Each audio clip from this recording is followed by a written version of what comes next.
వరంగల్కి వెళ్దాం. వరంగల్లో మా ప్రతినిధి స్వామి లైవ్ లో సిద్ధంగా ఉన్నారు డీటెయిల్స్ అందించడానికి. స్వామి చెప్పండి, ఇప్పుడు బీజేపీ ఏదైతే అధికారం కోసం ఎక్కువ పావులు కదుపుతూ ఉంది, బలమైన ప్రత్యామ్నాయం ఏంటంటే బీఆర్ఎస్ కి బీజేపీ అనే చెప్పొచ్చు. ఈ పర్యటనలో భాగంగా బీజేపీ నెక్స్ట్ ఎలక్షన్ సీజన్ వస్తుంది కాబట్టి అధికారమే లక్ష్యంగా పావులు కదుపుతోందా, లేకపోతే వరంగల్ కేరళ మహిళా మోర్చా అధ్యక్షురాలు బీజేపీ మహిళా మోర్చా అధ్యక్షురాలు వరంగల్లో మహిళలతో ముఖాముఖి ఏర్పాటు చేసినట్టుగా తెలుస్తుంది. అలాగే దళిత వాడల్లో అల్పాహారం చేసి అక్కడున్న సమస్యలను తెలుసుకునే ప్రయత్నం చేస్తున్నట్టుగా తెలుస్తుంది. ఈ పర్యటనకు సంబంధించిన వివరాలు ఏంటి? శిరీష, మొత్తానికి చూసుకుంటే ఉమ్మడి వరంగల్ జిల్లా వ్యాప్తంగా నిన్న మొత్తం బీజేపీ పార్టీ కార్యాలయాలను మాత్రం ప్రారంభించారు. బీజేపీ కేంద్ర ప్రభుత్వం మొత్తం స్త్రీలకు పురుషులకైతే ఏ విధంగానైతే సమాన హక్కులైతే ఇచ్చారో స్త్రీలకు కూడా అదే సమానమైన హక్కులు ఇచ్చారు.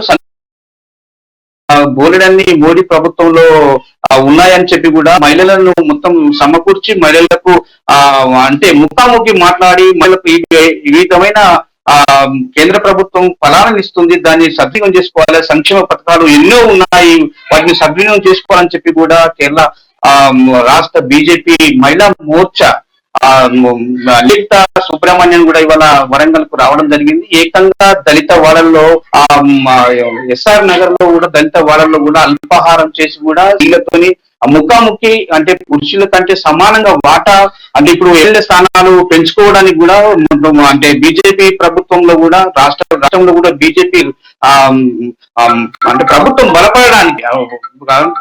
బలపడడానికి కూడా మహిళలు కూడా వాళ్ళతో పురుషులతో సమానంగా ఉండాలని చెప్పి కూడా స్త్రీలను కూడా ఒక పావులు కల్పించారు. మరి అట్లాగే చూసుకుంటే కూడా మొత్తానికి చూసుకుంటే దళిత వాడలను ఏకంగా బీజేపీ అంటే వేరే విధంగా కాకుండా అన్ని పార్టీలకు అతీతంగా కూడా దళిత వాడల్లో అల్పాహారం చేసి అంటే వాళ్ళతో ముఖాముఖి చేసిన పరిస్థితి కనపడుతుంది. అట్లాగే అన్ని అంటే సుడిగాలి పర్యటన కూడా చేసి స్త్రీలను ఒకే తాటి మీద తీసుకురావాలి, వాళ్ళు చైతన్యపరచాలని చెప్పి కూడా కేరళ రాష్ట్రం బీజేపీ మహిళా మోర్చా కూడా తీసుకున్న నిర్ణయాలు మొత్తం మోదీ ప్రభుత్వంలో రాష్ట్ర ప్రభుత్వంలో ఇక్కడ బలపడాలని చెప్పి కూడా పార్టీ పావులు కలుగుతుందని చెప్పుకోవచ్చు. శిరీష, అంటే మహిళలతో ముఖాముఖి ఏర్పాటు చేసిన సందర్భంలో మహిళలు ఎటువంటి సమస్యలు చెప్పారు, అలాగే బీజేపీ ప్రభుత్వం మహిళల కోసం ఏదైతే కొన్ని పథకాలు ఏర్పాటు చేసిందో ఆ పథకాల గురించి వివరించారా?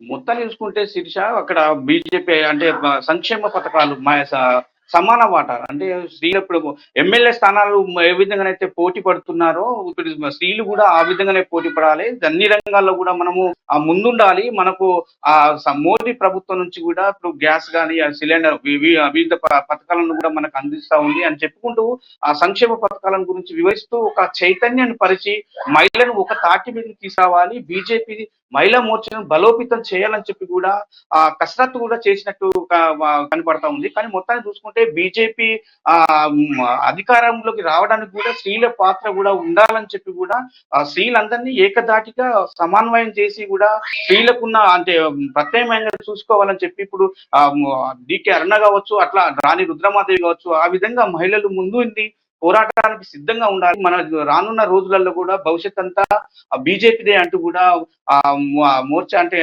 సుబ్రహ్మణ్యం కూడా వివరించినట్టు కూడా తెలుస్తా ఉంది. కానీ మొత్తాన్ని చూసుకుంటే మాత్రం చైతన్య పరిచి బీజేపీలో కూడా అంటే వివిధ పార్టీలలో కూడా స్త్రీలకైతే ఏ విధంగా ప్రాధాన్యత ఉంటుందో కూడా ఈ బీజేపీలో కూడా అదే విధంగా అంతకంటే ఎక్కువ కూడా మోడీ సర్కార్ చూస్తుందని చెప్పి కూడా వివరించడం జరిగింది. స్త్రీలతో ముఖాముఖి ఆమె చర్చలు జరిపినట్టు తెలిసింది. అట్లాగే బీజేపీ అంటే మతం మాదు అని చెప్పి కూడా వివిధ పార్టీలు అంటా దాన్ని ప్రారదోలడానికి కూడా ఏకంగా దళిత వాడల్లోనే అల్పహారం చేసి కూడా చైతన్యపరిచారని చెప్పుకోవచ్చు. Sirisha, thank you Swamy.